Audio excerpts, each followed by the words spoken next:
School గురించి, private విద్యా సంస్థల గురించి ఒక 2 నిమిషాలు మాట్లాడి నేను ముగిస్తాను.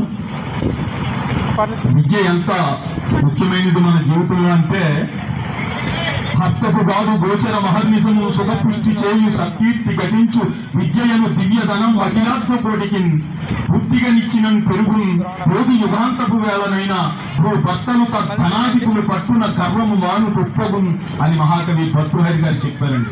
అంటే దీని అర్థం ఏమిటంటే, ఈ విద్య అనేటటువంటి ధనాన్ని మనం ఎన్నాళ్ళైనా దాచుకోగలం, ఎవరు దోచుకోలేరు దీన్ని.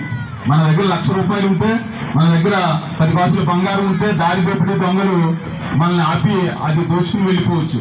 కానీ మన దగ్గర విద్య ఉంటే, చదువు ఉంటే, విద్వత్తు ఉంటే, మనకి సర్టిఫికేట్స్ ఉంటే అవి మనకి ఉద్యోగాన్ని ఇస్తాయి, విజ్ఞానాన్ని ఇస్తాయి, సమాజంలో గౌరవాన్ని ఇస్తాయి. అంచేత విద్య చాలా గొప్పది, అది ఎవరు దోచుకుని వెళ్ళలేరు.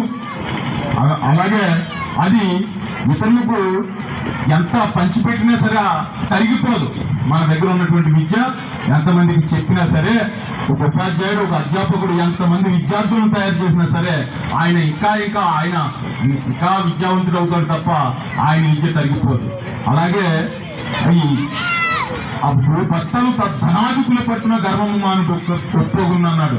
అటువంటి విద్యావేత్తలు ఎవరైతే ఉన్నారో, విద్యా సంస్థల అధినేతలు ఎవరైతే ఉన్నారో, అటువంటి వారి పట్ల ప్రభుత్వ అధినేతలు, భూభర్తలు అంటే పాలకులు, రాజులు అంటే ఇప్పుడు ముఖ్యమంత్రులు కావచ్చు, ప్రధానమంత్రులు కావచ్చు, మీరు ఎవరైనా సరే పాలకులు, వీళ్ళు కూడా అటువంటి భూభర్తలు కూడా ధనాధికుల పట్టున గర్వము మాను కొట్టుకోగుంది. ఇటువంటి విద్యార్థుల దగ్గర గర్వంతో ఉండకూడదు అని చెప్పి మనకి నొక్కి ఒక్కానికి చెప్తుంది మన యొక్క సనాతన ధర్మం. అంచేత ఈ యొక్క ప్రైవేట్ విద్యా సంస్థలని కొంతమంది వ్యతిరేకిస్తుంటారు, కానీ అది సరైనటువంటి పద్ధతి కాదు. ఎంచేతంటే ప్రభుత్వ పాఠశాలల్లో నిజానికి ఇక్కడికంటే విద్యాధికులైనటువంటి ఉపాధ్యాయులు పనిచేస్తుంటారు, అక్కడ నిష్ణాతులైనటువంటి ఉపాధ్యాయులు పనిచేస్తుంటారు, ఎన్నో పరీక్షల్లో ఉత్తీర్ణులైనటువంటి వాళ్ళు పనిచేస్తుంటారు. కానీ వాళ్ళ పిల్లలు కూడా వచ్చి ఇక్కడ చదువుకుంటుంటారు. ఇది చాలా ఆశ్చర్యకరమైనటువంటి విషయం.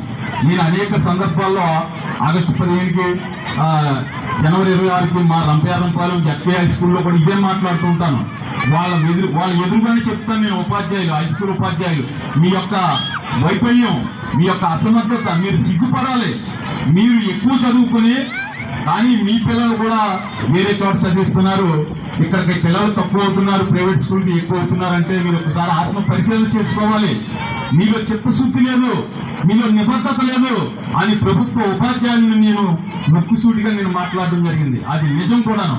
ఎంచేతంటే ఇక్కడ బీఈడీ పాస్ అయినా అవ్వకపోయినా ఇక్కడ పనిచేసేటటువంటి ఉపాధ్యాయులు ఎంతో చిత్తశుద్ధితోటి, ఎంతో నిబద్ధతతోటి, అంకిత భావంతో పనిచేసి ఇవాళ అక్కడ 1,00,000 రూపాయల జీతం తీసుకునే ఒక ప్రభుత్వ టీచర్ పిల్లలు కూడా మీ దగ్గరికి వచ్చి చదువుకుంటున్నారంటే ఇది నిజంగా మీ యొక్క స్వయం ప్రకాశం. ఎవరో ప్రమోట్ చేస్తానో, ఎవరో రికమెండ్ చేస్తానో ఇక్కడికి రావట్లేదు. మీ యొక్క టాలెంట్ తోటి, మీ ప్రతిభతోటి ఇంత మీ సంస్థలని అభివృద్ధి పదంలో నడిపిస్తున్నటువంటి ఈ ప్రైవేట్ విద్యా సంస్థల యొక్క ఉపాధ్యాయులు, అలాగే ఉపాధ్యాయులు అందరికీ కూడా నా హృదయపూర్వక ధన్యవాదాలు తెలియజేసుకుంటూ, నాకు అవకాశం ఇచ్చిన పెద్దలకు ధన్యవాదాలు తెలియజేసుకుంటున్నాను.